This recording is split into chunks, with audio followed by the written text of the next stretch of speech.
nosotros vamos a analizar entonces, como les decía, tres, ahí los he hecho ingresar. Va a analizar principios de la Constitución Nacional, algunos principios procesales que son importantes desde el punto de vista del derecho procesal penal, y las técnicas para el debate. Cuando nosotros abordamos o hablamos del tema de los principios, siempre partimos de una consideración general, o sea, el principio, si vamos a un diccionario de la Real Academia Española, es un punto de partida, o sea, desde donde nosotros consideramos que vamos a hacer un abordaje de acá en adelante. Es una razón, es el origen de algo, y obviamente que aplicado al derecho y al derecho procesal penal, lo que más nos interesa, como les decía, es la cobertura ideológica de la Constitución Nacional. Existe, digamos, un procesalista santafesino que a mi modo de ver es uno de los más influyentes que ha tenido en nuestra materia, que es el profesor Vázquez Rossi, y que él decía que había que hacer un proceso según Constitución. Él señalaba que directamente, si hubiera que juzgar a una persona, bastaría con aplicar las disposiciones de la Constitución Nacional. Ni siquiera necesitaríamos los códigos procesales penales para hacer un juzgamiento según lo que prevé la Constitución. Y en ese sentido es muy importante que nosotros analicemos, y esto lo van a escuchar que lo voy a repetir muchas veces, que las disposiciones del Código Procesal tienen que estar en consonancia con los que prevé la Constitución Nacional. No solamente por una cuestión de respetar los lineamientos constitucionales, sino precisamente para que esa ley no sea considerada inconstitucional. Por ejemplo, un código procesal penal que no garantizara el derecho a contar con un abogado defensor a un imputado sería contrario precisamente a la Constitución, porque hay disposiciones expresas que así lo prevén. Entonces, es sumamente importante que nosotros trabajemos a partir de la cobertura ideológica que nos marca la Constitución. Es un principio, es un punto de partida y además es una guía que nosotros tenemos que tener en cuenta permanentemente. Acá no tanto desde el punto, o sea, en estas primeras semanas más desde el punto de vista teórico, pero esto que nosotros hoy trabajamos más teóricamente, después ustedes lo van a empezar a aplicar, o deberían empezar a aplicarlo, cuando empecemos a discutir cómo funcionan cada uno de los institutos aplicadas a nuestra legislación procesal penal. Nuestra Constitución, en su parte general, digamos, de la Constitución del 53 con sus reformas, tiene tres disposiciones que son ineludibles para nosotros. El artículo 1 de la Constitución Nacional, que nos habla de la forma representativa, republicana y federal de la Constitución. Esto es sumamente importante porque hace la publicidad de los actos de gobierno. Ya vamos a avanzar un poquito más sobre este tema. El artículo 18 de la Constitución Nacional, que si bien, como les dije, yo no voy a preguntarles, artículos, ni normas, ni disposiciones de memoria, pero básicamente el 18 de la Constitución, de la del 53, es una suerte de, para nosotros, himno, o si se quiere, para aquellos que son creyentes, una suerte de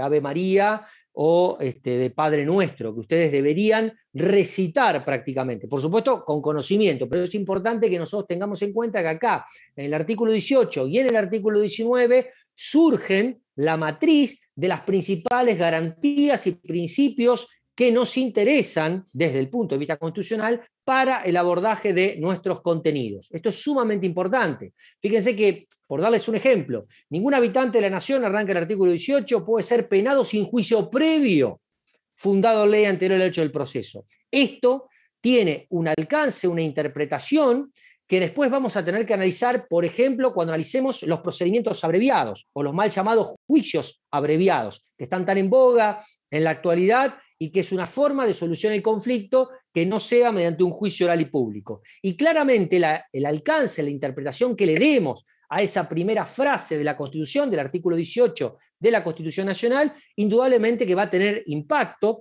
en el abordaje de ese instituto en particular. Por eso les digo, es sumamente importante que nosotros ya nos empecemos a familiarizar con estas disposiciones constitucionales.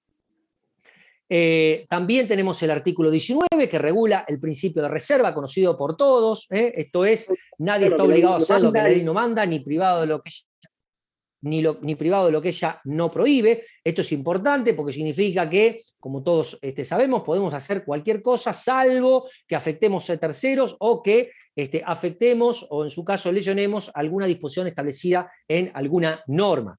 Las acciones privadas que prevé la primera parte del artículo 19 no las tenemos que confundir con las acciones en privado que lleva a cabo una persona.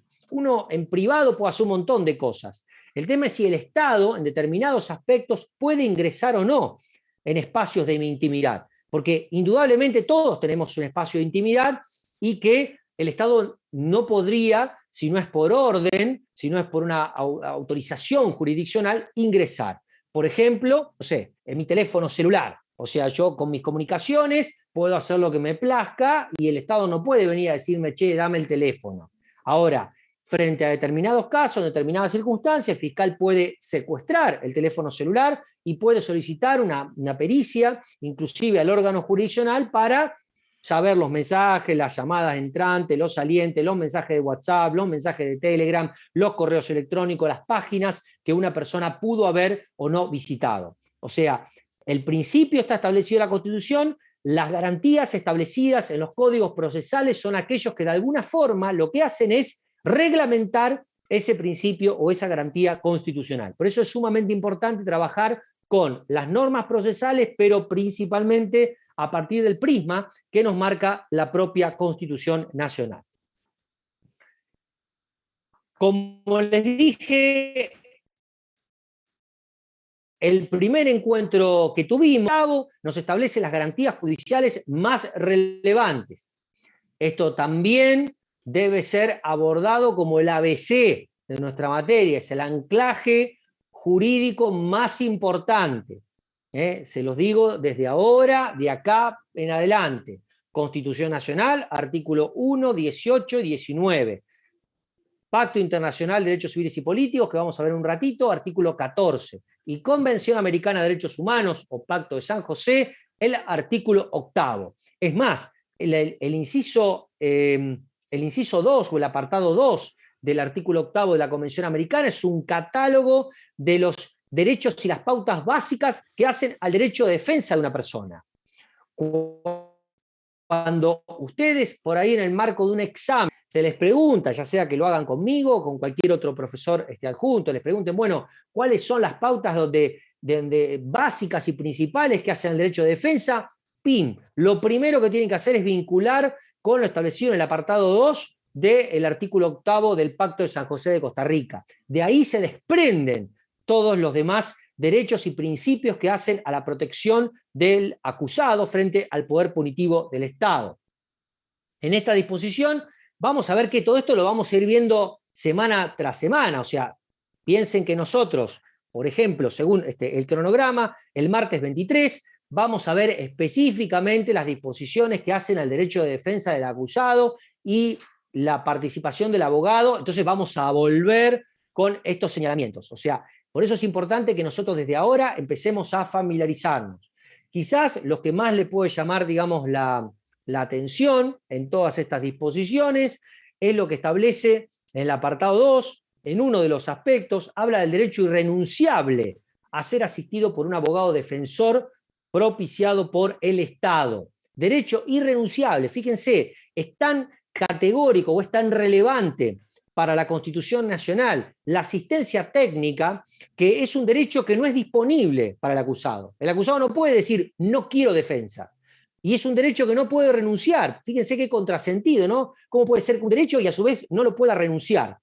Es un derecho que se impone como obligación para los estados. Yo siempre cito, digamos, como ejemplo, el caso de cuando se juzgaron a las juntas militares antiguamente, en el año 84, después con la vuelta de la democracia, y se hizo el juicio a los comandantes en jefe. Jorge Rafael Videla dijo, yo no quiero abogado defensor, no me quiero defender. Y la realidad es que igualmente le pusieron un abogado ahí sentado. Por supuesto que este abogado ejerció de alguna forma una defensa, pero claro, Videla no reconocía. ¿Por qué no reconocía a su abogado defensor? Porque en realidad no reconocía jurisdicción al tribunal. Consideraba que él tenía que ser juzgado por la justicia militar, entonces no le reconocía competencia para que lo sometan a juzgamiento a la justicia civil. Entonces, en este caso de los civiles, ¿no? La justicia penal, la gran cama, el camarón. Y obviamente le pusieron un abogado ahí que ejerció como pudo la defensa, pero sin que Videla le diera ningún tipo de instrucción, sin que se entrevistaran, o sea, fue una suerte de defensa más formal que otra cosa. Pero este ejemplo lo traigo, digamos, a colación para que vean la relevancia que tiene para nuestro sistema procesal que siempre exista un abogado representando y asistiendo al acusado. Es un derecho que se presenta como irrenunciable. Después podemos discutir si está bien empleado o no la técnica por el legislador interamericano. Lo cierto es que es uno de los aspectos que más discusión pueden llegar a tratarse y obviamente lo vamos a abordar con mayor profundidad cuando analicemos el derecho de defensa.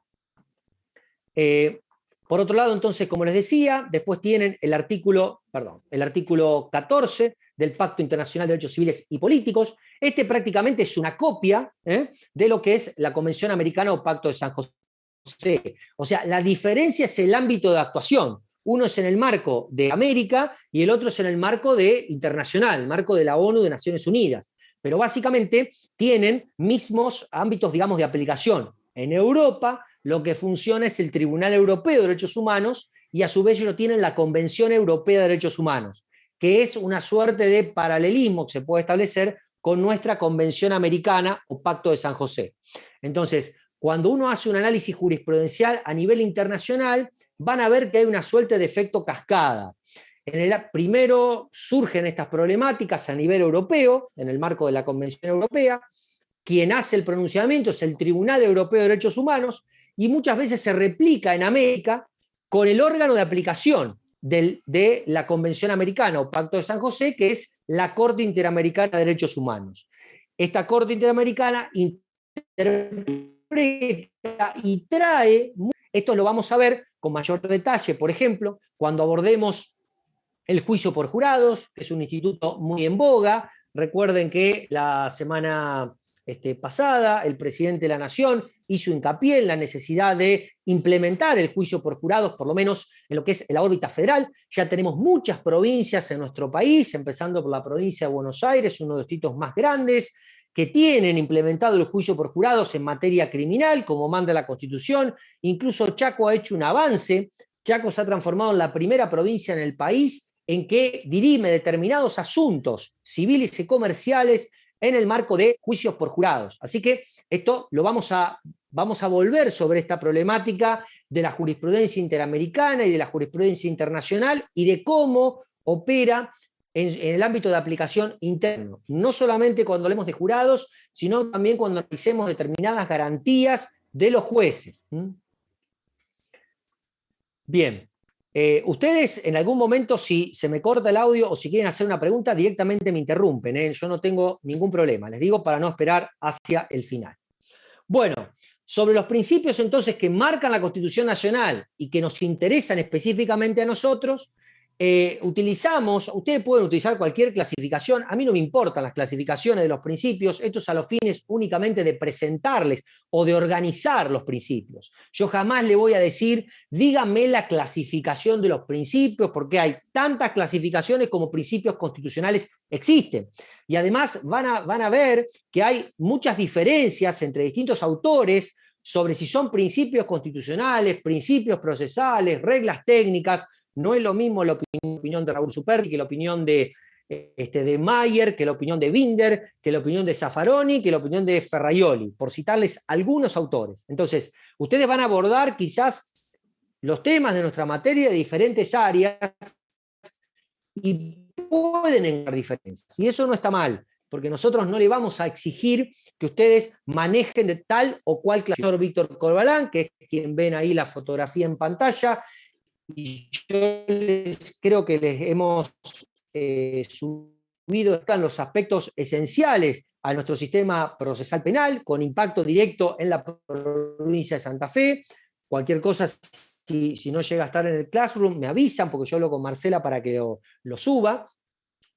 Pueden utilizar cualquier otra y pueden leer cualquier otro libro que a ustedes les parezca más, de mayor interés. A mí me parece que a los fines didácticos es el mejor, porque él analiza aquellos que son directamente consecuencia de la forma de gobierno elegida por nuestra propia Constitución Nacional, de la política criminal adoptada por la Constitución, y aquellos que se relacionan directamente con el modelo procesal penal adoptado por la Constitución.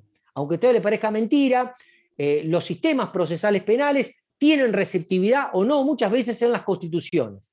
Nuestra Constitución tuvo una clara decisión al momento de sancionar el texto fundamental en el año 53, más allá de que el legislador doméstico durante muchísimos años miró hacia otro lado y recién en los últimos años hemos podido implementar un modelo procesal penal acorde a los lineamientos constitucionales. ¿Cuáles son los que surgen de la forma de gobierno de alguna manera regida o elegida por la Constitución? El primero es el principio de publicidad. Y acá quiero hacer un paréntesis porque si usted mañana decide estudiar los principios constitucionales, procesales y reglas técnicas, por ejemplo, del profesor Alvarado Belloso, va a ver que la publicidad para él es una regla técnica, no es un principio constitucional. Alvarado Belloso sostiene, mire, la publicidad o el secreto no me define, primero no me lo marca la Constitución, según él, y además no me define el sistema procesal. Uno puede tener un sistema procesal de corte inquisitivo y sin embargo ser público o secreto, y por otro lado puede ser acusatorio y la publicidad o el secreto puede estar en ambos, ambos pares, digamos, o se pueden llegar a presentar en el mismo sistema procesal. Claro, Corbalán dice, mire, la verdad que esto está bárbaro hasta que nosotros hemos incorporado el derecho interno a partir del año 94 con la reforma de la Constitución, los tratados internacionales.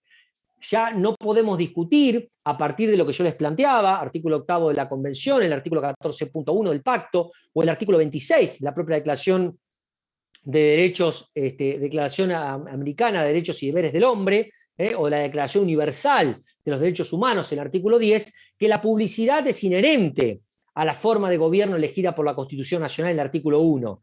¿De qué manera yo puedo ejercer una forma representativa, republicana y federal sin publicidad? La publicidad de los actos de gobierno es esencial, no solamente la que hace el Poder Ejecutivo, la que hace el Poder Legislativo, sino también el Poder Judicial. Esto es muy importante. Inclusive, yo no sé si ustedes lo han podido abordar en alguna de las otras asignaturas o materias que han transcurrido en la carrera, pero hay una nueva ley que sale en el año, si no me equivoco, fue en el 2019-2020, que es una ley que habla de la transparencia en la gestión pública, está pensado con la necesidad de publicitar los actos de gobierno, es una ley que recepta un pronunciamiento de la Corte Interamericana de Derechos Humanos y que en nuestro país tuvo su receptividad, si no recuerdo mal, en el fallo Saboya de la Corte Suprema de Justicia de la Nación. En el caso Saboya, la Corte Nacional, el caso estaba vinculado con unos decretos que se habían dictado durante el gobierno de facto y esos decretos habían quedado en reserva, eran secretos de Estado. Entonces, un determinado grupo de periodistas pide que se releve el secreto para poder hacerse, digamos, del contenido de esos decretos. Frente a la negativa, el caso termina llegando a la Corte. La Corte resuelve con aplicación estricta de la ley, que ya habilitaba, al momento de que llega a la Corte Nacional, ya habilitaba la necesidad de transparentar y de poner en contenido a cualquier ciudadano lo que ocurre en el Poder Ejecutivo, Legislativo y Judicial. Fundamentalmente el Poder Judicial, porque, a ver, esto también hay que decirlo, el Poder Ejecutivo, más allá de los decretos que dicta y son publicados, tiene una vinculación o una relación con la ciudadanía mucho más directa, de explicar permanentemente, de dar conferencias de prensa, los funcionarios del Ejecutivo, jefe de gabinete, voceros, salen a hablar permanentemente, las decisiones, insisto, son publicadas en los boletines oficiales. Lo mismo ocurre con el Congreso de la Nación. El Congreso de la Nación, además de dictar las leyes que se publican, por supuesto, y entran en funcionamiento a partir de su publicación en el boletín oficial, los diputados y los senadores están en un feedback permanentemente con la ciudadanía. El Poder Judicial siempre se mantuvo en una suerte de costra, ¿no?, de ostracismo, donde pareciera ser impenetrable. Bueno, este fallo Saboya de la Corte Nacional habla de la necesidad de que el Poder Judicial esté abierto a cualquier requerimiento o solicitud de cualquier ciudadano. Ya no si es un periodista, hay que acreditar interés, no tengo que acreditar nada. Yo voy, golpeo la puerta, digo, mire, quisiera saber cuántas sentencias se dictaron este año en el Colegio de Jueces de Rosario. Quisiera saber si usted me puede dar copia de esta sentencia en el caso tal. Y te lo tienen que dar. O sea, antes era, ¿y usted qué es? ¿Usted es parte? ¿Usted es el fiscal? ¿Usted es abogado? Si no, esta información tiene que mantenerse en reserva. No, el Poder Judicial es un sujeto obligado, inclusive hay un principio en latín que es indubio pro petitor, esto significa en caso de duda a favor de quien pide, y hay un principio constitucional receptado en la legislación interna que exige que el Poder Judicial, como sujeto obligado, dé cuentas y explique las decisiones que adopta. Desde este prisma, pareciera ser que la publicidad no puede sino ser vista como un principio constitucional y no únicamente como una mera regla técnica, digamos, para el debate. Por otro lado, me resulta muy difícil pensar cómo se puede organizar un proceso penal acusatorio que necesariamente está vinculado con la realización del juicio oral y público, que no sea precisamente garantizando ese debate contradictorio a puertas abiertas.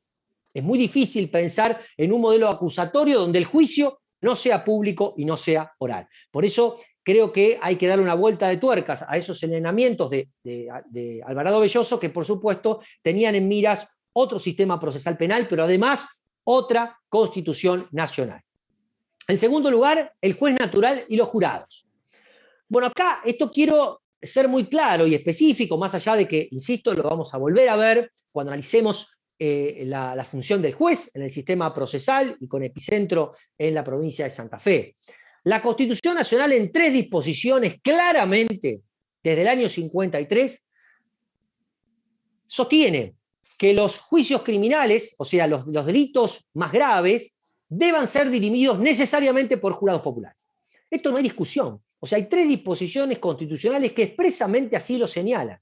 Usted me va a decir, bueno, la Constitución lo dice del año 1853, pero acá estamos en Santa Fe en el año 2021 y no tenemos juicio por jurado y no veo que nadie diga que es inconstitucional que jueces profesionales sean los que toman decisiones. Es cierto, porque nosotros hemos traído una cultura que hace la organización de los tribunales de Europa continental. Esto seguramente lo habrán visto en Procesal 1, donde nuestra Constitución, inspirada en el modelo norteamericano, anglosajón, se da de patadas con todo el derecho interno doméstico, tanto de forma como de fondo, que sigue los lineamientos de Europa continental, básicamente España, con algunos matices de Francia y Alemania. Entonces, claro, tenés el derecho europeo continental, donde son jueces profesionales y un sistema inquisitivo, pero una constitución nacional de base liberal, pero además basada en el modelo anglosajón con jurados populares. Y obviamente un modelo acusatorio, completamente antagónico. Y aquí es donde tenemos los principales problemas, porque la provincia de Santa Fe y la gran parte de las provincias de nuestro país ya han adoptado el sistema procesal penal acusatorio.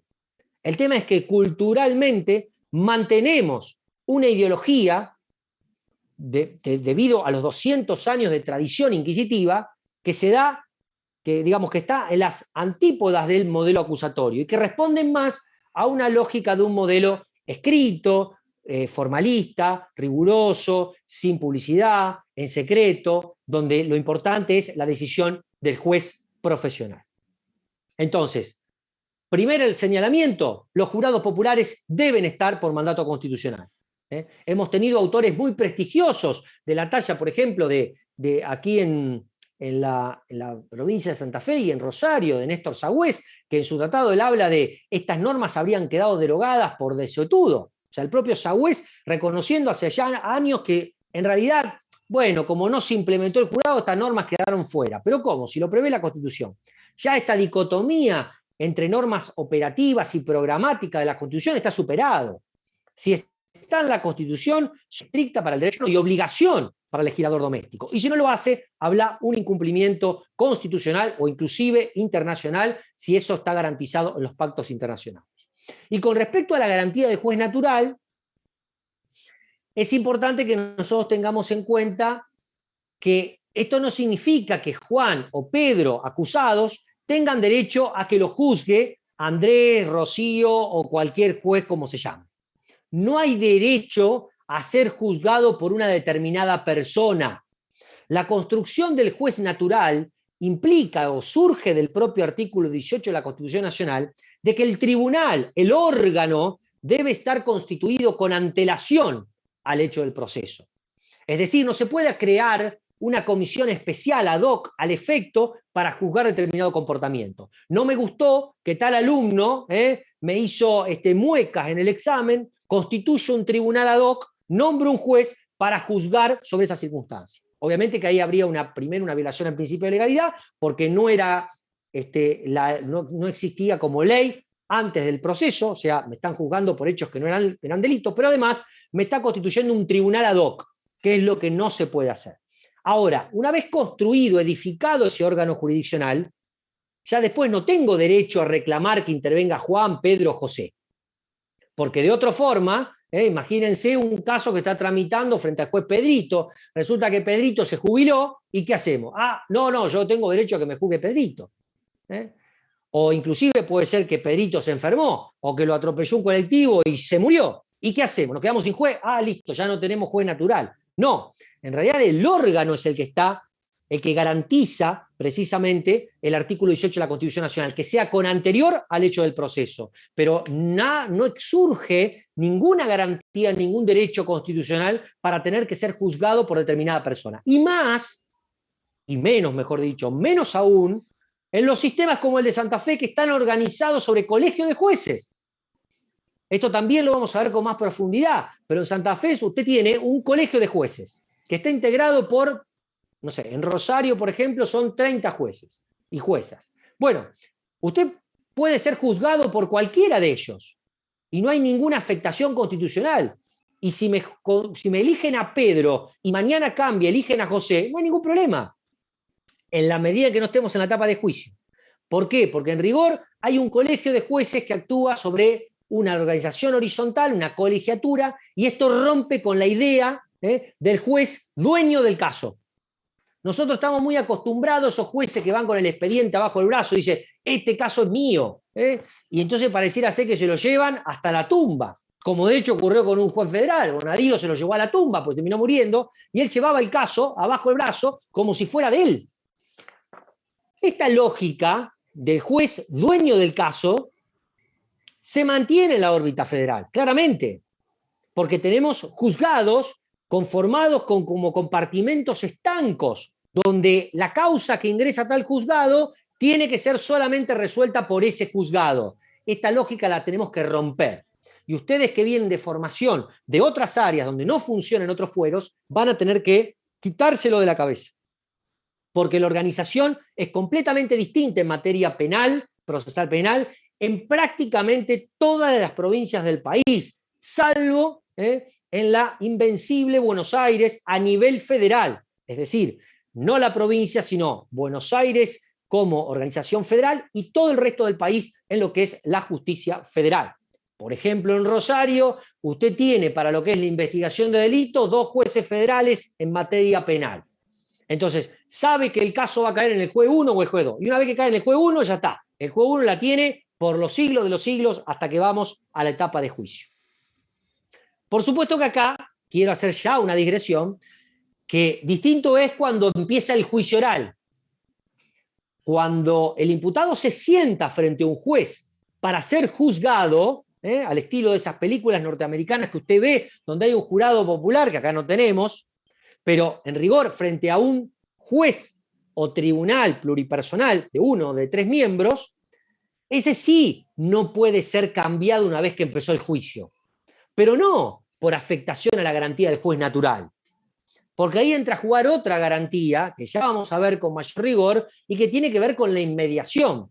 Esto significa que la prueba que se produce en el juicio solamente puede ser evaluada, valorada y por lo tanto contener en la sentencia por el juez o el tribunal que estuvo en el juicio. Esto no es, o sea, el juicio oral, a diferencia de lo que ocurre en un expediente donde usted tiene las pruebas todas por escrita. Si usted tiene todas las pruebas por escrita, ¿qué le importa cuál va a ser el juez que va a dictar la sentencia? Yo voy con ese expediente de lado a lado. Hoy se lo doy a Juan, mañana se lo puedo dar a Pedro. Lo importante es que el juez que va a tomar la decisión lea todas las pruebas, diga si corresponde condenar o absolver y dicte la sentencia. Si nosotros tenemos la lógica que se impuso del juicio oral, esto ya no puede sostenerse. Porque usted, para poder juzgar a alguien, tiene que producirse la prueba en el marco del juicio oral, porque no hay expediente, no hay escrito, no hay papeles, no hay nada. Entonces, si el testigo declaró en el proceso, en el juicio oral, y lo escuchó un juez, es ese único juez el habilitado legalmente para tomar la decisión sobre el fondo del caso. No puede venir otro juez mañana si este se enferma. De hecho, ha ocurrido. Si este se enferma, ¿qué hacemos? Y se suspende el juicio. Y si ese juez que se enfermó no puede volver, habrá que hacer el juicio de vuelta. No hay opción. Porque ahí entra a jugar el principio de inmediación. Pero no por la garantía de juez natural, insisto. No se desesperen porque la idea es tratar de introducir los temas, porque esto lo vamos a ir desgranando semana tras semana. Consejo de la Magistratura. Bueno, acá gran tema también de discusión actual a nivel del Ministerio de Justicia de la Nación, de Poder Ejecutivo, de Legislatura. Se está discutiendo mucho la composición del Consejo de la Magistratura. Ustedes saben que con la reforma del año 94, en el artículo 114, se regula un órgano específico que es el encargado de no solamente proponer a los jueces federales de todo el país, sino además el encargado de removerlos por un determinado procedimiento que está establecido en la propia Constitución. Usted me va a decir, el Consejo de la Magistratura tiene problemas. Sí, tiene un montón de problemas. Yo no sé si hay un sistema mejor. Les diría que dentro de todos los sistemas es el menos malo que se conoce. Podemos discutir si nos gusta la composición, por qué está el abogado representante del colegio de la capital federal, si tiene que haber más académicos, por qué están tantos legisladores, si hay que hacerlo más amplio, más reducido. Pero el Consejo de la Magistratura está precisamente como un órgano que organiza los concursos para ocupar las vacantes de jueces federales en todo el país, que es también el encargado de remover mediante un determinado sistema o sancionar a determinados jueces y administra de alguna manera algunos aspectos vinculados al presupuesto del Poder Judicial. Usted, cuando analiza la estructura del Poder Judicial en el marco de la Nación, va a ver que la cúspide tiene dos grandes estamentos: la Corte Suprema de la Nación, pero a su vez el Consejo de la Magistratura. Y al día de hoy estas disputas, peleas y choques todavía están presentes. ¿Qué depende del Consejo? ¿Qué depende de la Corte? Pero es un órgano que está ahí en reconocimiento constitucional y también hace a la necesidad de abordar, a la necesidad, digamos, de tenerlo en cuenta en función de la forma de gobierno elegida por nuestra propia Constitución. Aquellos principios que hacen o que derivan de la política criminal adoptada por la Constitución, básicamente hablamos del principio de legalidad o de reserva. Primera aclaración que voy a hacer esta semana, seguramente Lisandro mañana la hará de nuevo, y si no, yo la haré la semana próxima también. Una cosa es la legalidad procesal y otra cosa es la legalidad sustancial. Nosotros, cuando hablamos de principios que hacen en la política criminal, vamos a la legalidad de la Constitución, que es la legalidad sustancial. ¿Qué significa esto? Mire, solamente me pueden condenar por hechos que ya están considerados delitos antes de que yo los cometa. Esa frase, nadie podrá ser juzgado, nadie podrá ser, en este caso, condenado sin juicio previo, fundado en ley anterior al hecho del proceso. Entonces acá es lo importante, ley anterior al hecho del proceso. La ley es la que determina. ¿Dónde están las leyes que determinan qué es delito? El Código Penal. El catálogo de delitos que arranca en el artículo 79 en adelante.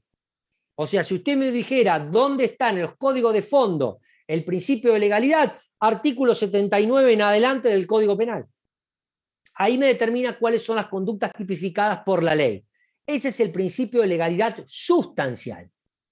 El principio de legalidad procesal, que también es importante, pero que lo vamos a abordar cuando analicemos el tema de la acción, se vincula con otra problemática y tiene que ver con la necesidad de que el Estado investigue y persigue todos los hechos con apariencia de delito. No sé, supóngase que acá en Rosario hay un montón de hurto de celulares. A cualquier muñeco que va por la calle le roban el celular. Entonces, mañana no puede venir el fiscal y decir: yo no voy a perseguir a los que roban celulares porque entiendo que es una conducta que no... Si es un delito y es de acción pública, el fiscal debería estar obligado por la ley procesal, en este caso, por eso legalidad procesal, para perseguir e investigar todos los delitos. ¿De dónde surge esto? Artículo 71 del Código Penal, que regula algunas cuestiones vinculadas a la acción. Claro, el principio de legalidad procesal es la antítesis o digamos el contrapunto al principio de oportunidad. La oportunidad es la posibilidad que tiene el Estado, encargado en la figura del fiscal, de decidir qué casos no va a investigar si no quiere. ¿Puede en Santa Fe el fiscal decir: yo este delito de hurto de celular no lo voy a perseguir? Puede, en la medida en que encuadre en alguno de los presupuestos de la oportunidad. Entonces, legalidad procesal versus oportunidad. Eso es por un lado. Pero lo que me marca como principio constitucional la ley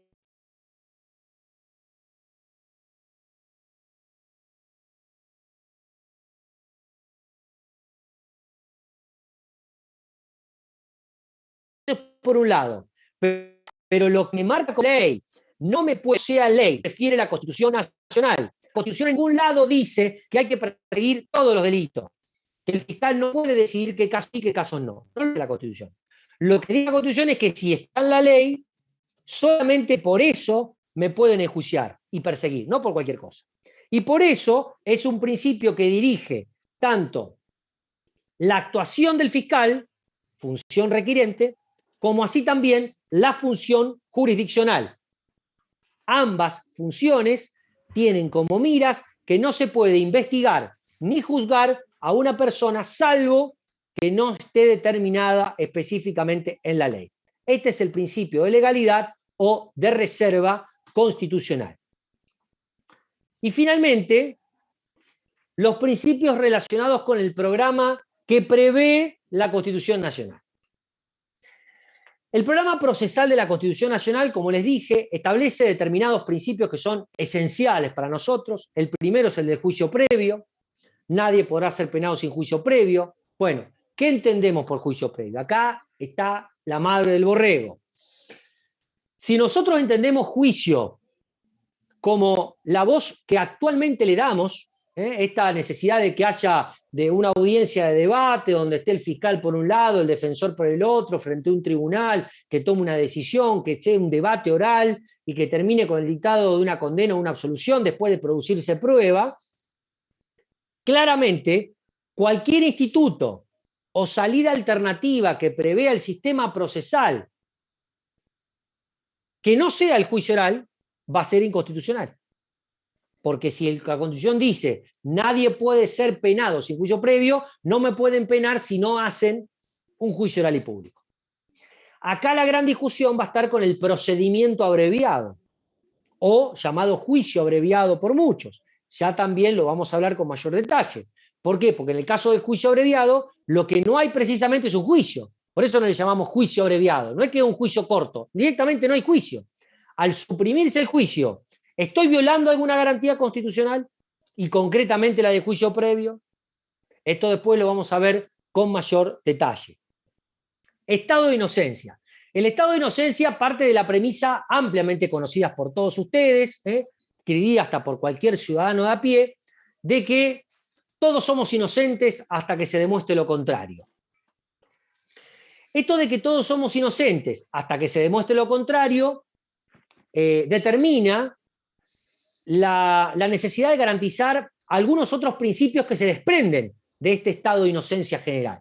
¿Y por qué decimos estado de inocencia y no presunción de inocencia? Eso también es un contrapunto con algunos autores. Muchos autores hablan de la presunción de inocencia. Se presume que es inocente hasta que se demuestre lo contrario. ¿Por qué Corbalán, y yo los traigo a colación específicamente a él, porque es quien te tomé la clasificación, habla de estado de inocencia? Porque en realidad el ser inocente, para la Constitución, hasta que me condenan, es una ficción. En rigor, yo no sé si soy inocente o no soy inocente. O mejor dicho, el Estado no sabe si el acusado es o no inocente. Crea una ficción como si fuera inocente. Y nosotros nos manejamos permanentemente con ficciones. Quizás la más conocida por ustedes es la del carnet de conducir. Usted tiene 17 años, 11 meses y 29 días de vida y no puede manejar. Y resulta que a los 2 días puede manejar. Si saqué el carnet, porque ya tiene 18. ¿Y cómo? A 2 días antes no sabía manejar y 2 días después puedo manejar. ¿Qué cambió? Bueno, es que hay una ficción construida por la ley, que es que usted hasta los 18 años no puede conducir. Y se terminó. Es una ficción aceptada. El estado de inocencia opera igual. Yo siempre doy el mismo ejemplo. Imagínense ahora en la era de la tecnología, de las cámaras, de los celulares, donde se perpetra, no sé, un robo en la vía pública. Y resulta que el ladrón que le está tirando la cartera a la vieja es filmado por 5 vecinos con el celular y además lo capta la cámara de seguridad que está ubicada en Presidente Roca y Córdoba, frente a 300 testigos. Entonces van a la audiencia imputativa, el fiscal le dice, mire, yo a usted lo acuso de haber robado, intentado robar la cartera de fulana de tal, el día tal, a la hora tal, en Córdoba y Presidente Roca. Y tenemos todas las cámaras de seguridad, todos los celulares, 25 testigos, si quiere no sé, las huellas digitales del tipo en la cartera de la vieja, toda la prueba. ¿Dónde está la presunción de inocencia? A ese muchacho yo lo tengo que presumir culpable y no inocente. Aún así, con todo ese caudal probatorio encima, yo tengo que tratarlo como si fuera inocente. Por eso es un estado jurídico ficcional de inocencia que lo ubica en un lugar particular donde el Estado tiene que garantizarle una serie de derechos alrededor. En primer lugar, la carga probatoria. Esto significa que quien alega debe probar, al igual que en la esfera civil. Entonces, si el fiscal me acusa de algo, él es quien tiene que probar que yo soy el culpable. En segundo lugar, el indubio pro reo. Sí, perdón.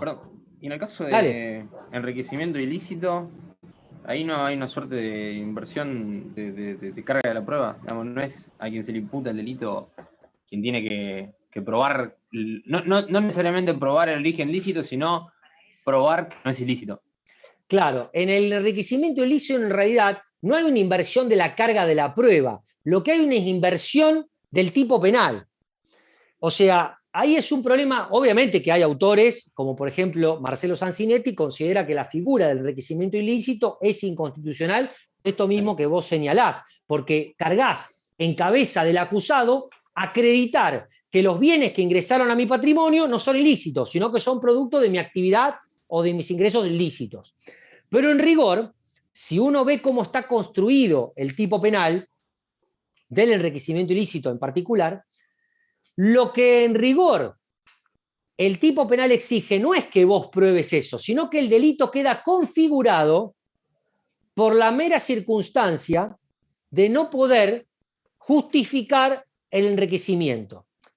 Parece un juego de palabras, pero en rigor no lo es, porque esto es a nivel de tipo. El tipo objetivo se configura con el ingreso del dinero injustificado al patrimonio. Ahí ya está. El tipo se consumó. Entonces, no es que hay una inversión de la carga probatoria. La prueba queda, o sea, el tipo queda configurado y consumado por el hecho de que ingresó un flujo de dinero, ponele, injustificado al patrimonio del sujeto. Ahí ya queda consumado. Y después entonces la carga probatoria será igualmente del fiscal, que tendrá que acreditar precisamente que ese enriquecimiento fue ilícito. Entonces, pareciera ser que es lo mismo, pero no. Una cosa es para el tipo penal y otra cosa es para la suerte del proceso penal.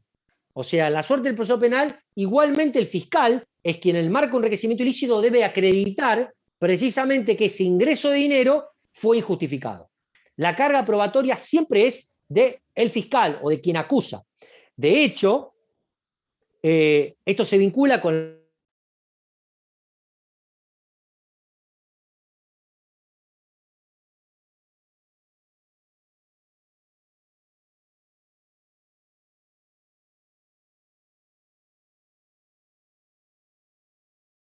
los momentos iniciales del procedimiento penal y ya vamos a ver de qué forma esto puede operar, y se vincula con la incoercibilidad del discurso. Nadie está obligado a declarar en su contra, reza la garantía constitucional.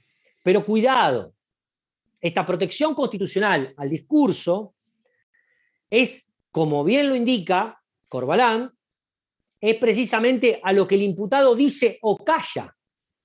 La protección es exclusivamente discursiva. A ver, ¿qué significa esto? El Estado no me puede obligar a mí a que yo hable. Yo digo, mire, yo no quiero hablar. Perfecto, esa es la garantía del artículo 18. Nadie está obligado a declarar en su contra, no me pueden obligar a que yo hable. Y en el caso de que yo me calle, el silencio no puede presumirse en contra del acusado. No puedo decir el que calla otorga, básicamente.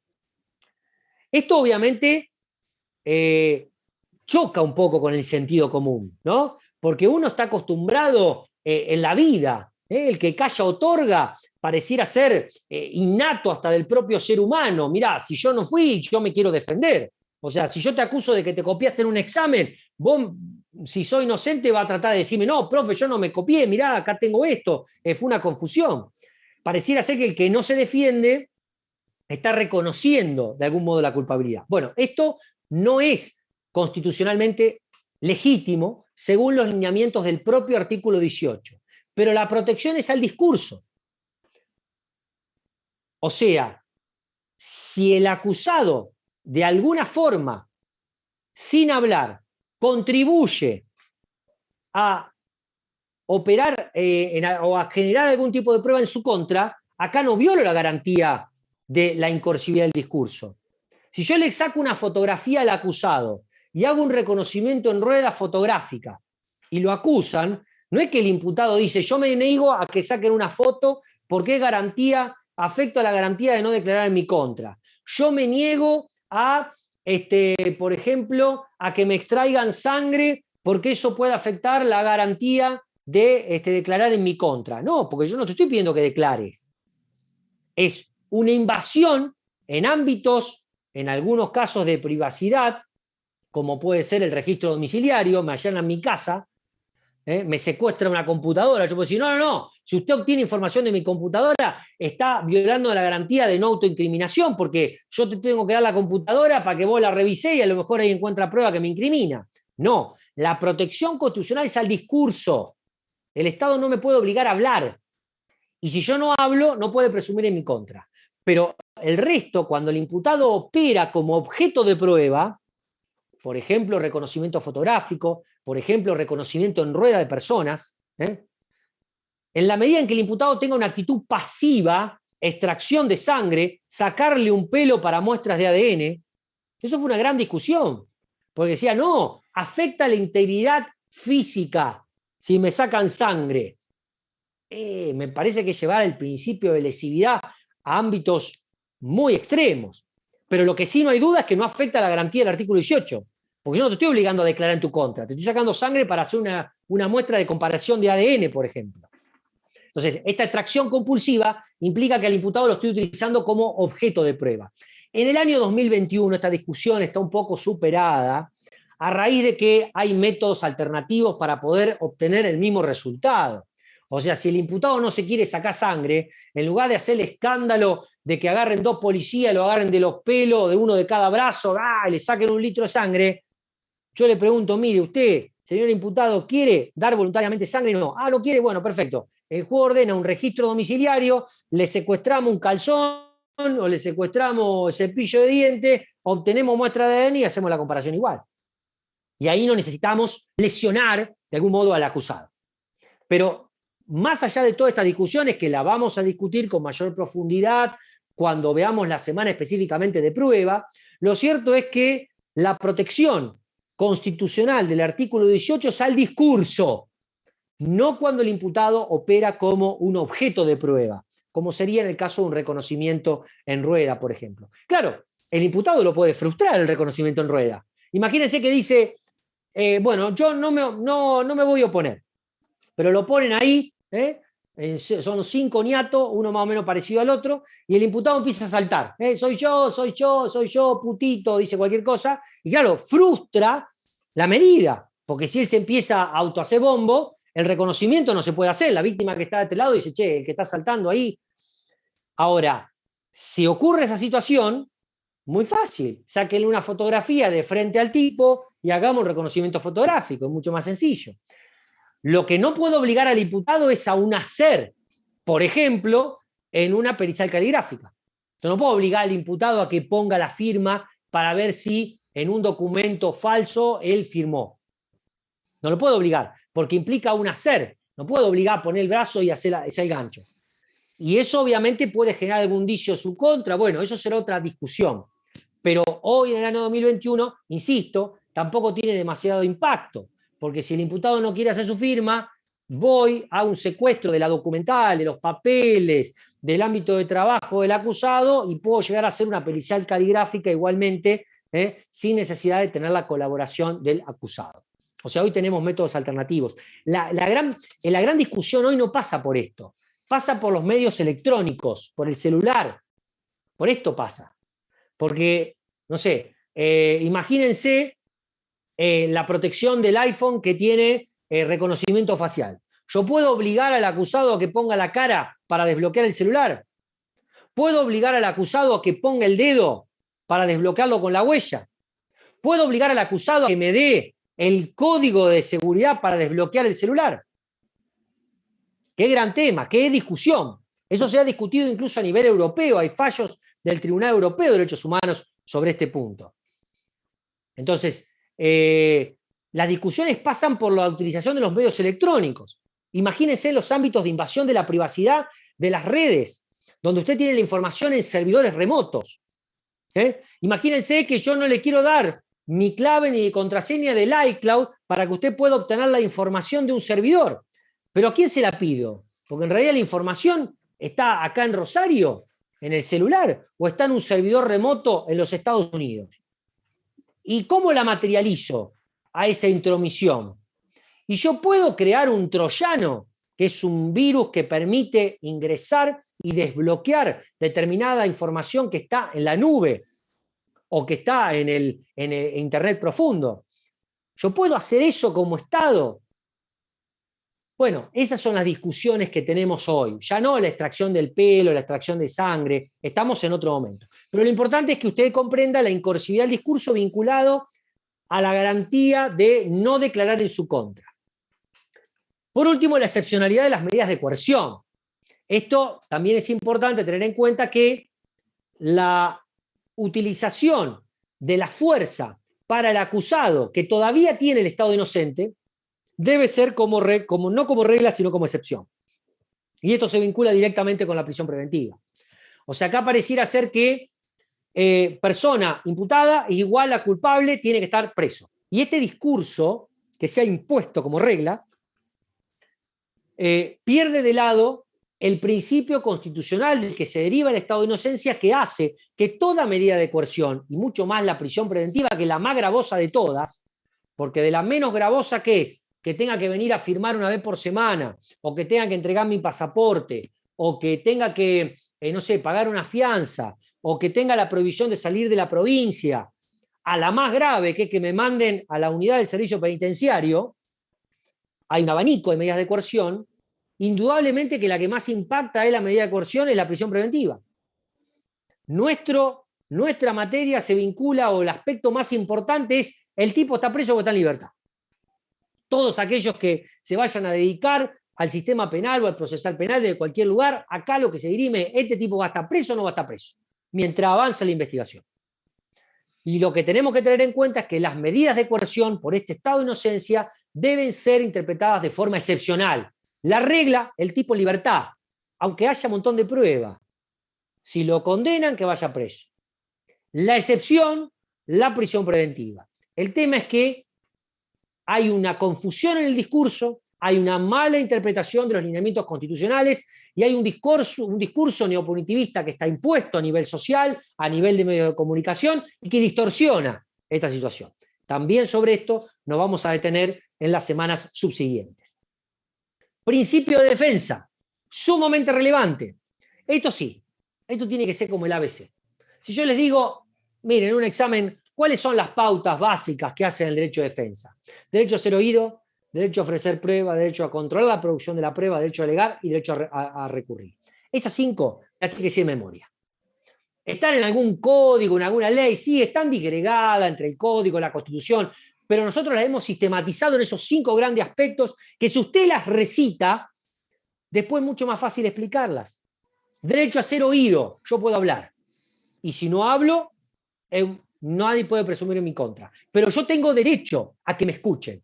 Derecho a ofrecer prueba. Derecho a controlar la producción de la prueba. Esto es fundamental. La única manera de controlar la prueba es si yo puedo escuchar al testigo en el juicio y a su vez puedo hacerle preguntas a ese testigo. Esto es sumamente importante porque está vinculado con el principio de la inmediación. El principio de la inmediación implica que el juez que condena es el mismo que estuvo en el debate, que vio sin nada en el medio. Por eso es inmediación, no inmediatez. Ustedes dicen, el principio de Monverdi, la inmediatez. No, la inmediatez no. Inmediato, que sea inmediato, no. La inmediación. Nada entre el juez y la prueba. Y el segundo principio relevante es el control de la prueba. La defensa tiene que poder controlar. Digo la defensa porque en rigor quien tiene la carga probatoria es el fiscal. El fiscal es quien produce prueba, por regla, y obviamente conoce la prueba que va a producir. Pero esto debe poder ser controlado, y el control no es solamente mirar mientras el testigo habla, sino también poder preguntarle en el marco de un juicio oral. El derecho a alegar, que obviamente es valorar el mérito de la prueba, y el derecho a recurrir. Esto es fundamental. El imputado tiene un derecho al recurso frente a la sentencia condenatoria. Ese es el derecho constitucional, lo que generalmente conocemos como la doble instancia o el doble conforme, si somos más estrictos. Me condenan, yo tengo el reconocimiento constitucional de que otro tribunal distinto al que me condenó revise la sentencia condenatoria para asegurar el derecho al recurso. Esto no significa que todas las decisiones que se adoptan a lo largo de todo el procedimiento del proceso tengan que necesariamente asegurar la doble instancia. Es un disparate y no es así. El derecho constitucional al doble conforme o a la doble instancia es para la sentencia condenatoria. Hay alguna jurisprudencia que habla a nivel interamericano y dice autos procesales importantes, y entonces ahí pareciera ser que entra la prisión preventiva, pareciera ser que entra si me rechazan una prueba que es esencial, y entonces empezamos a abrir excepciones. Pero en rigor, el reconocimiento del derecho constitucional, el principio constitucional, está vinculado al recurso contra la sentencia condenatoria.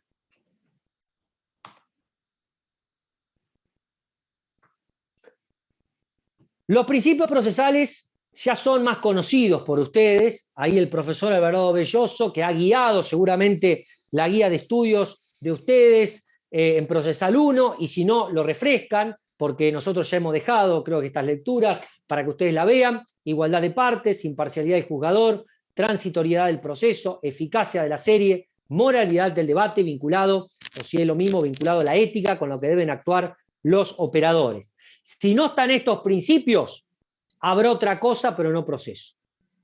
Desde esa concepción de teoría general, es sumamente importante para nosotros que fiscal y defensa estén en igualdad de condiciones, asegurar el principio de contradicción. Si usted me pregunta cuál es la función más importante que tiene el juez en una audiencia en el sistema procesal santafesino, asegurar la contradicción. Que frente a uno dice A, el otro pueda contestar el argumento.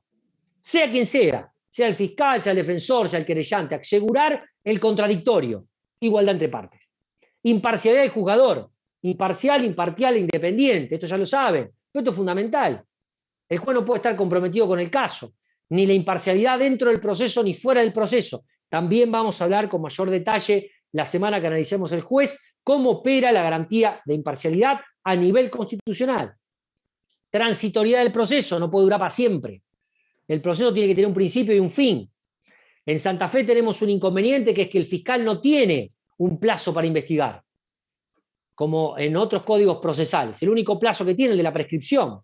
Pero bueno, hay que asegurar el seguimiento de determinadas etapas. La eficacia de la serie procedimental. Acá hay que respetar cierto orden cronológico de etapas. Uno no puede empezar por un alegato en el marco de un proceso si primeramente no se produjo la prueba, porque ¿qué voy a alegar si todavía no se produjo la prueba? ¿Cómo voy a presentar mis conclusiones si no presenté el alegato de apertura? Bueno, esta eficacia de la serie también es sumamente importante para que estemos hablando del proceso y no de otra cosa. Y la moralidad del debate y de la ética, esto es fundamental, porque claro, desde la ética yo les diría que cualquier sistema es bueno. Si yo pudiera, digamos, tocar con la varita mágica a un fiscal, a un defensor y a un juez para que operen desde la más absoluta honestidad, probidad y buena fe, no habría inconveniente en que pudiera ser juzgado un sujeto por un modelo de enjuiciamiento inquisitivo, en el secreto de un expediente. Pero la realidad es que, como yo esto no lo puedo garantizar, y paradójicamente, puedo tener el mejor sistema procesal penal, acusatorio, oral, público, con igualdad de partes, pero si lo estoy, digamos, operando con fiscales, defensores y jueces corruptos, que no saben nada de derecho procesal, que son arbitrarios, que no respetan las garantías básicas, el sistema se cae a pedazos. Pero no porque el sistema sea malo, porque los operadores no están litigando con un mínimo de moralidad, con un mínimo de ética profesional. El sistema no está pensado para lo patológico, sino para respetar lo ideológico. El fiscal es quien debe acreditar y el defensor es quien puede resistir o puede mantenerse pasivamente, pero eso no lo habilita al defensor a ocultar pruebas, a hacer desaparecer pruebas. No lo habilita a decirle al acusado, mire, usted si quiere solucionar esto, y lo que puede hacer es mandar a matar testigo, así el fiscal se queda sin testigo y con eso usted se libera. Ah, no, estoy aconsejándolo desde el punto de vista profesional. No puedo aconsejar para cometer delitos. Entonces, la línea que separa, este que yo doy es un ejemplo muy burdo, pero hay otros que son bastante finos.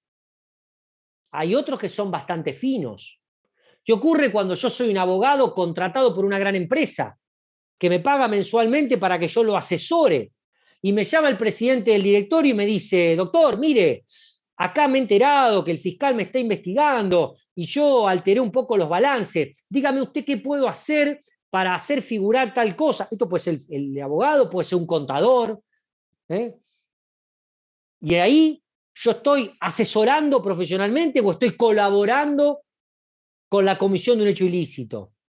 Cuando yo conozco de forma cierta, clara, contundente, que los honorarios que me están pagando como abogado profesional son producto de un obrar ilícito, esto queda dentro del secreto profesional y me ampara la garantía de la protección a la defensa, o hay una suerte de colaboración. Yo tengo que investigar como abogado defensor de dónde saca la plata el cliente mío para pagarme. Son todas discusiones donde la ética, la moral, la buena fe para actuar entran a jugar. Esto es importante, yo lo tiro a título problemático, no es que tenga una posición tomada en todas las preguntas que les hice, al contrario, hay muchas que me hacen ruido, pero lo importante es que ustedes comprendan que ningún sistema por sí mismo es bueno o es malo. Si tenemos operadores que no operan, valga la redundancia, con buena fe, con probidad, con transparencia y con honestidad. Bien, y por último, hemos hablado ya algo sobre las reglas técnicas para el debate. Esto lo pueden ver en Valero Belloso, que lo explica muchísimo mejor que yo. Yo me quiero concentrar básicamente en 4 que son los aspectos más importantes. En primer lugar, la celeridad procesal. Esto es fundamental. O sea, nosotros tenemos una justicia absolutamente lenta. Y la celeridad es un elemento que hace, digamos, a la eficacia auditoriedad y a la eficacia de la serie procedimental. Entonces, por más que no sea un principio procesal, tenemos que actuar con rapidez y con agilidad, porque una justicia que llega muy tarde, como todos sabemos, no es justicia. Después veremos qué le damos a la voz contenido justicia. Pero en rigor, no podemos solucionar un caso después de 5, 6, 7, 8, 9, 10 años. El principio de concentración que algunos lo verán como principio, otros lo analizan como reglas técnicas para el debate. Ustedes van a ver que nuestro Código Procesal Penal habla de principios y reglas procesales en el artículo 3, y específicamente nos habla de la oralidad, publicidad, contradicción, concentración, inmediatez, simplificación y celeridad, como principios y reglas al momento de actuar. Pero estos son reglas específicamente para el debate, para la litigación, para el abordaje del avance de la serie procedimental. Libertad de forma, simplificación. Bueno, desformalización no significa descontrol. Y esto, mal que nos pese, muchos de los operadores, me refiero a los del Ministerio Público de la Acusación, de los fiscales en Santa Fe, no lo están entendiendo. Una cosa que usted opere con simplicidad, que no se, digamos, inmiscuya y se vuelva loco con formalidades y ritos absurdos y burocracias. Ahora, otra cosa que es un descontrol. La investigación del fiscal no puede ser un descontrol. No puede ser así en el aire, vamos viendo, no sé, yo fui recabando. ¿Por qué? Porque necesariamente para llevar adelante una investigación eficaz, yo tengo que respetar ciertas formalidades, ciertos pasos. Porque como funcionario estatal que soy, fiscal, debo dar cuenta, no solamente a mis superiores dentro de la estructura de la fiscalía, sino también a la ciudadanía, qué carajo hago con el dinero que los contribuyentes pagan para que se mantenga el poder de investigación de los fiscales. La ciudadanía tiene que saber qué ocurre con ese dinero y cómo se llevan las investigaciones. Y para una manera de controlar eso, yo tengo que respetar ciertas formalidades a la hora de investigar, para poder dar cuenta de qué es lo que hice con esos recursos públicos. Por eso insisto, libertad de forma, simplificación, no necesariamente implica desorganización. La inmediación, como regla o principio, acá Alvarado lo va a tratar como una regla, desde mi punto de vista claramente es un principio, es sumamente importante respetar la inmediación, que es lo que le decía, nada entre el juez y la prueba. Si yo no respeto la inmediación, si la prueba puede provenir enlatada y envasada sin necesidad de respetar el contradictorio, y los jueces no la conocieron más que por delegación, voy a afectar algo que es esencial, que es la esencia misma del juicio oral y público. No puedo concebir un juicio oral y público en términos constitucionales sin respetar la regla de la inmediación, donde la prueba se tiene que producir en el debate y donde yo tengo que poder asegurar el debido contradictor de la defensa. ¿Hay excepciones? Sí, hay excepciones. Y vamos a ver que tenemos un instituto que tienen todos los códigos procesales, que es el anticipo jurisdiccional de prueba, que es la posibilidad de hacer prueba antes pensando en el juicio. Pero aún en ese caso, yo debo respetar los lineamientos del contradictor. Tengo que asegurar que la defensa haya tenido oportunidad de alguna forma, de hacer preguntas en este digamos, anticipo jurisdiccional. Esto que yo les marco ahora en esta clase rápidamente son los pilares básicos. Mi objetivo es confundirlos, creo que lo he logrado, creo que he podido confundirlos lo suficiente para que ustedes ahora lean la bibliografía que tienen como sugerida, lean la bibliografía que tienen como obligatoria y traten de desgranar todo esto que yo les estoy trayendo. Por supuesto que van a surgir un montón de dudas. A lo mejor no las tengan ahora mismo, yo les voy a preguntar, pero seguramente no tengan demasiada, porque esto es muy teórico, muy en el aire. Pero cuando después empiecen a bajar al campo y a las actividades, van a empezar a decir, che, ¿y esto cómo juega? ¿Y esto cómo opera? ¿Y acá? ¿Y esta lectura cómo? Si él me dijo otra cosa. Entonces, ahí van a empezar a surgir las dudas, ahí tienen que empezar a preguntar. ¿Estamos? Este curso tiene que servir para que ustedes lo utilicen en el aprendizaje. Es un curso para ustedes, no para mí. O sea, a mí me encanta dedicarme a dar clases y a profundizar en la enseñanza. Pero si ustedes no aprenden, mi función está al pedo acá. Entonces yo, para que ustedes aprendan, ustedes tienen que hacer este paso. Confundirse, estudiar, confundirse, preguntar, aprenden. Si esos pasos no están, si en algún momento ustedes no se confundieron, no van a aprender. Lo único que van a hacer es recitar algunos parrafitos de memoria, algunas frases de memoria, para que nosotros digamos, ¡ay, mirá qué linda frase! Pero no vas a aprender. No van a aprender. Y dentro de 6 meses no se van a acordar un carajo de lo que estamos hablando. Entonces yo prefiero menos contenido, pero lo poco que van a fijar, no se los van a olvidar más. Eso es lo que yo aspiro. Y sobre esos contenidos mínimos les voy a preguntar. Quédense tranquilos. A nadie lo voy a bochar porque no me diga todos los incisos de un determinado artículo, porque no me diga todos los presupuestos. No, yo le voy a preguntar a un instituto y usted conoce la génesis del instituto y va a aprobar la materia. Porque a mí me interesa que entienda cómo opera, cómo funciona, los lineamientos esenciales de nuestro sistema. Ahora sí, los escucho, ya me aburrí de mí mismo, ustedes imagino cómo deben estar, una gana de tomarse una cerveza helada en lugar de estar escuchando Tembole, pero bueno, ahora les dejo abierto para que hagan preguntas si las tienen, o dudas, o cualquier cosa, cualquier comentario, lo que quieran.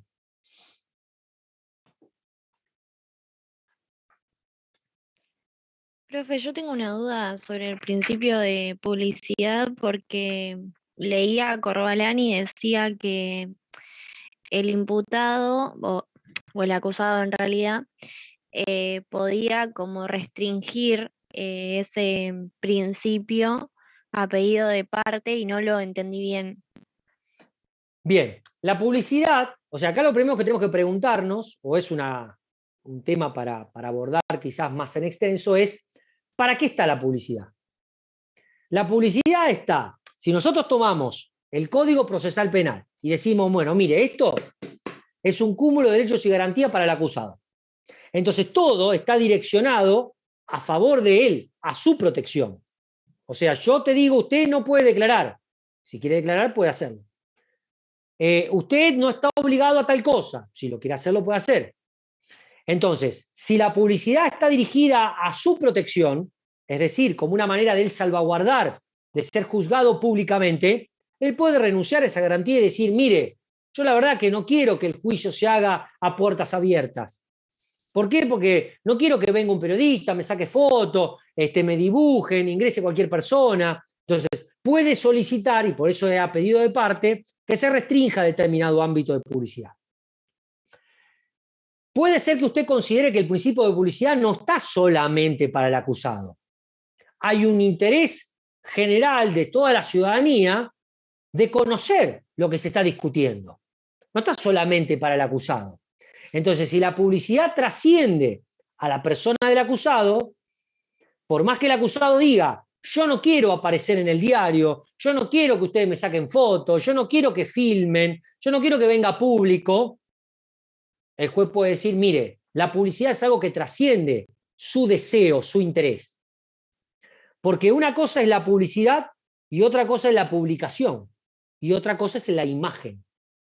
De ahí ya nos metimos en un brete. Porque una cosa es la publicidad del juicio. Mire, vamos a publicitar el juicio. Vamos a decir que van a jugar a Pedrito. Vamos a permitir que la gente entre en sala. Ahora, de ahí a que al imputado le saque una foto y la suban a todos los portales, ya vamos a publicidad con publicación. Y a su vez con derecho a la protección de la imagen. Y ahí entonces empiezan los problemas. Che, al imputado, ¿le puedo sacar una foto y mandar en el diario? ¿De quién es la imagen, el derecho? ¿Es del acusado? ¿Por qué me van a sacar una foto en el diario y yo no quiero?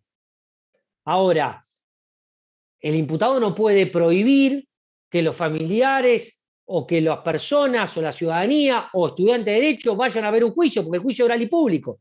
¿Pueden existir razones que hagan conveniente la restricción de la publicidad? Por supuesto, y está previsto así en todos los sistemas procesales.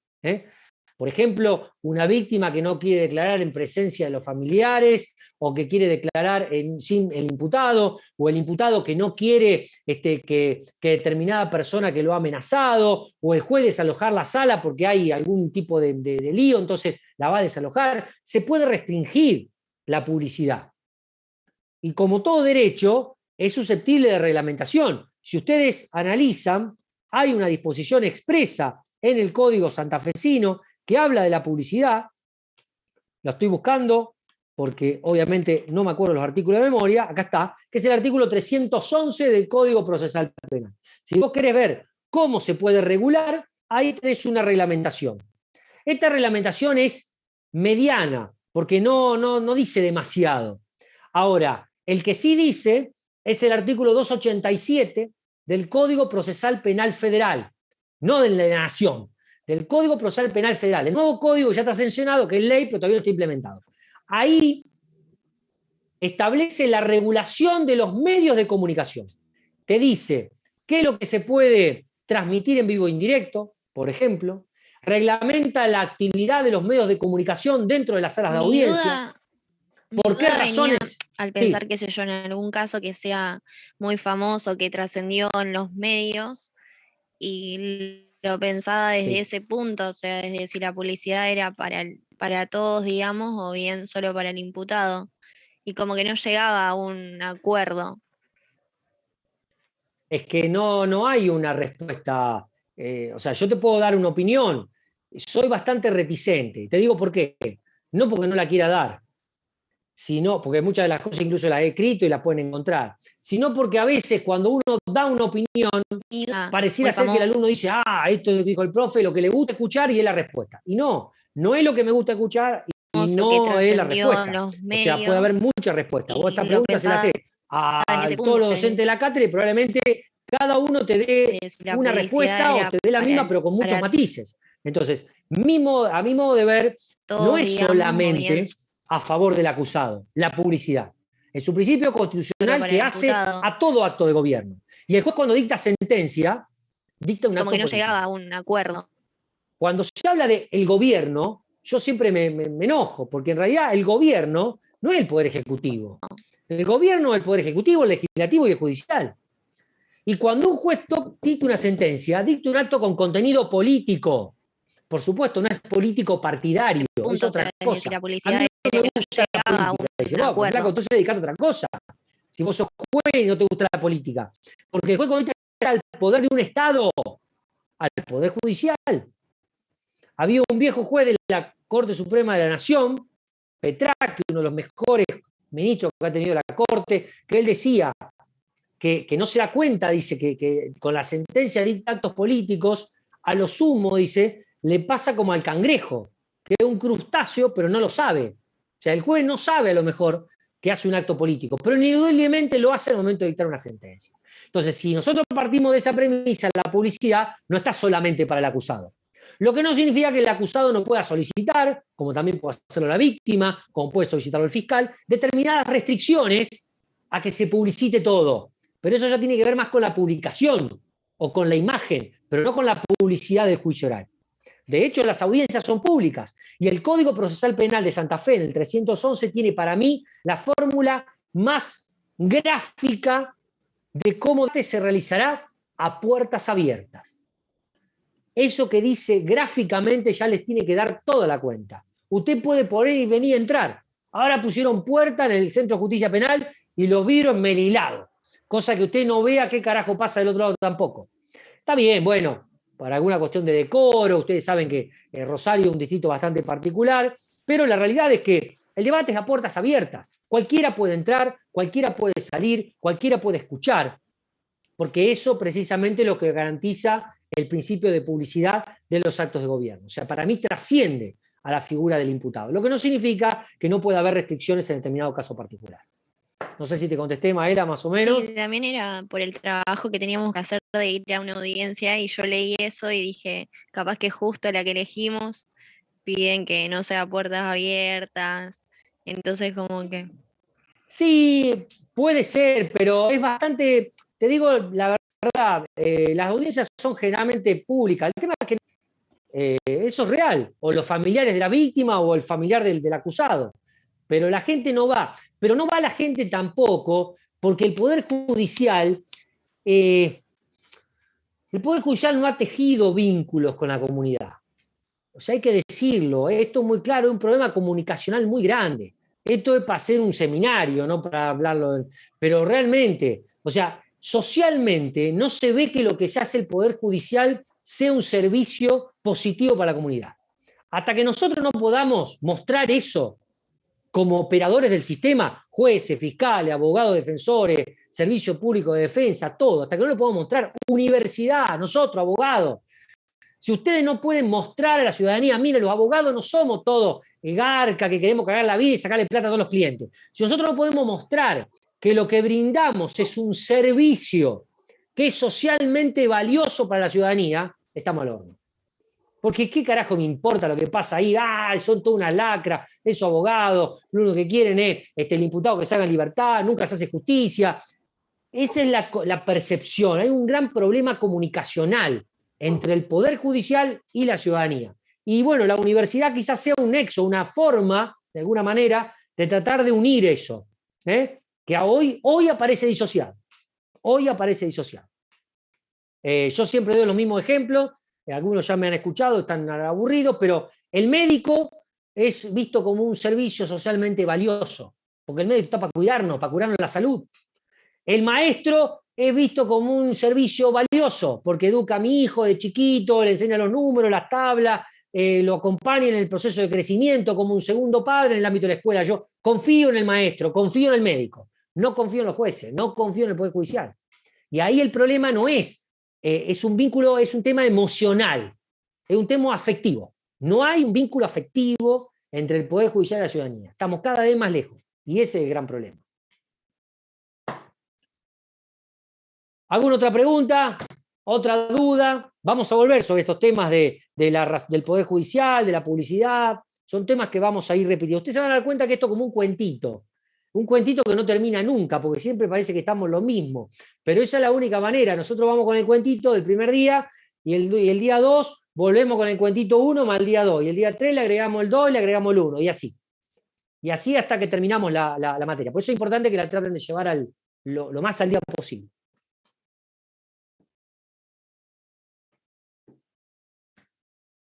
¿Comentarios, dudas, inquietudes? ¿Nada más?